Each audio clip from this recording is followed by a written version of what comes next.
Let's talk about something that shows up on your grocery receipt, even if you don't always think about it.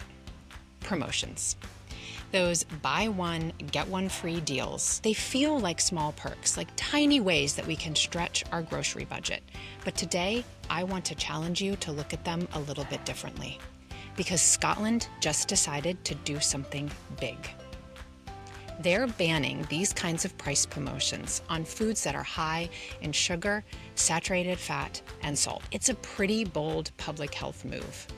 And whether you love the idea or hate it, it raises some really important questions about how we shop and what influences our food choices. So today, we're going to talk about what exactly Scotland is banning, why these deals matter so much for families, whether something like this could ever work in the United States, and maybe most importantly, what you can do to make healthier choices no matter what is on sale. Okay, so let's break this down. What is Scotland actually doing? By the end of 2026, Scotland will ban multi-buy price promotions on foods that are high in fat, sugar, and salt. That includes things like buy one, get one free deals, 3 for 2 discounts, free refills on sugary drinks, and other bulk price promotions. The idea here is pretty simple. If these foods are cheaper, people will buy more of them. People do buy more of them. And if people buy more of them, they eat more of them. In public health terms, that's a problem because Scotland, like many other places, is struggling with high rates of obesity, diabetes, and diet-related chronic diseases.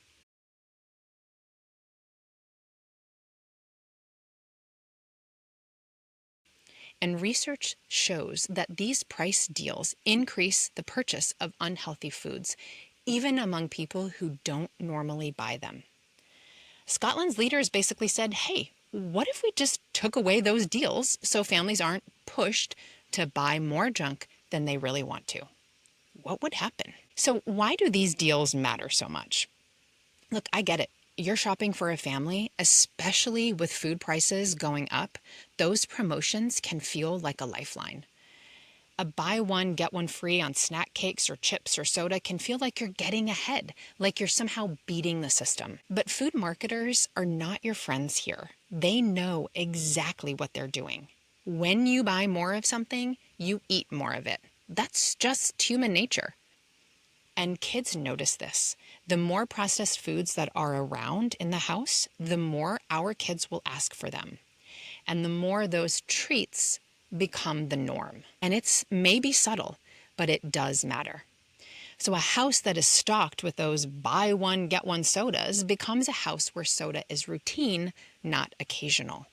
And for families, especially those with growing kids, that adds up over time to more sugar, more salt, and more saturated fat. So let's pull the curtain back a little bit on how marketing works. The food industry spends billions, with a B, every year to figure out how to get you to buy more of their product. And discounts are one of the oldest tricks in their book. They know if they make the second soda practically free, you'll grab it. If they stack those deals on eye-level shelves or end caps, you are more likely to see them and to take action on them. It is about volume, not your health. Usually. They want you to fill up your cart with the biggest quantity possible, and they use price as a hook. It doesn't make you a bad shopper. It makes you human. These tactics are designed to work on everyone. So could a similar ban, happen in the US? America is pretty protective of consumer choice. We don't really love the government telling us what we can and can't buy, and food companies would fight something like this hard. But the problems that Scotland is trying to solve, it's just as real. They are just as real here in the United States. And we have the same public health problems, if not worse.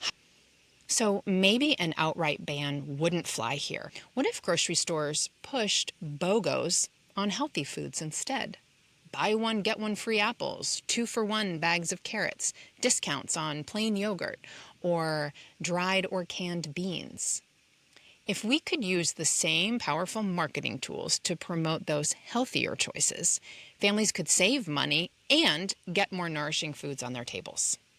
Personally, I'd love to see that. I also know that is very complicated. While we wait for policy to catch up, there are a few things that you can do in your own shopping to beat these traps. Number 1, make a list.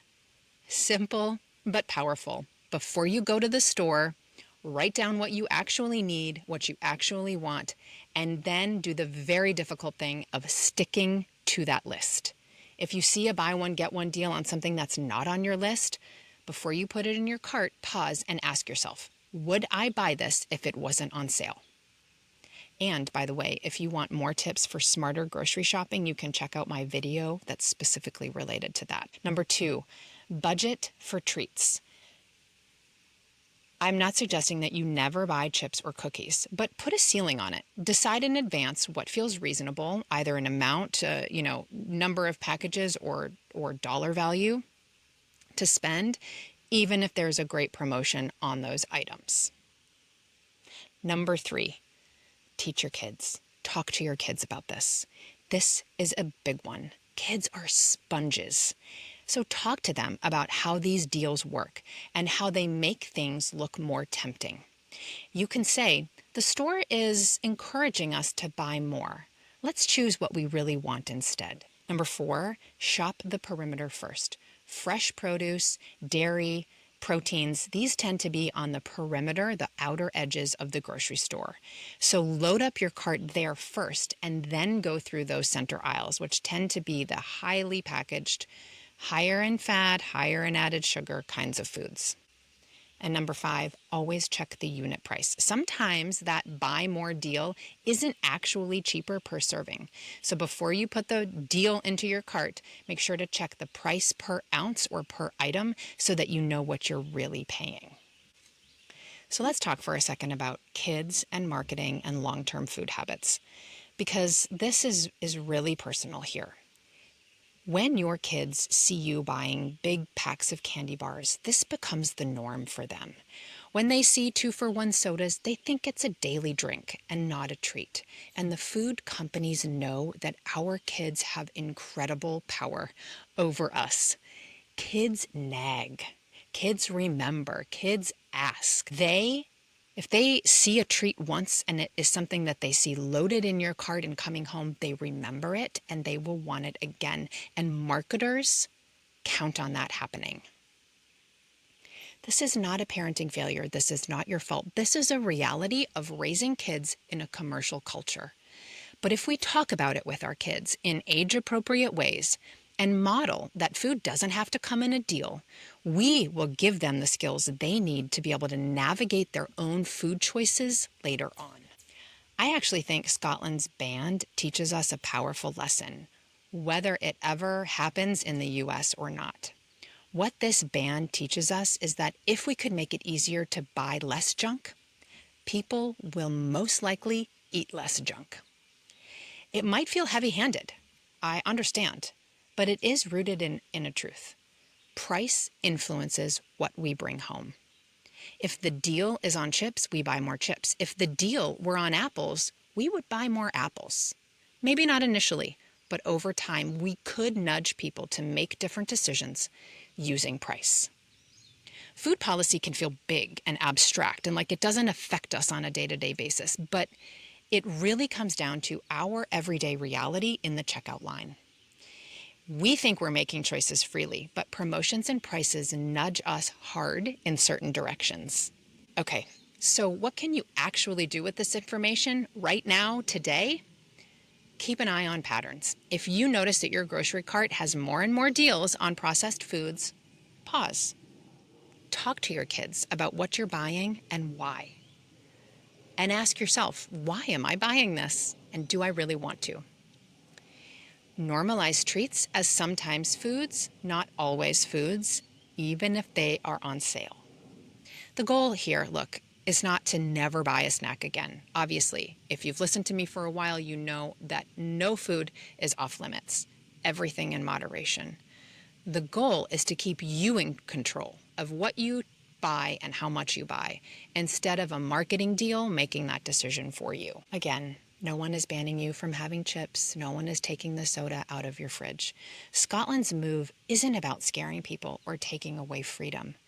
It's really about leveling the playing field so that healthier choices don't get drowned out by cheap, easy, tasty processed foods that we and our kids see every day. In the US, we might never see a ban like this, but we can absolutely learn from it. If we know that price promotions make it harder to feed our families the way we want, we can get more intentional.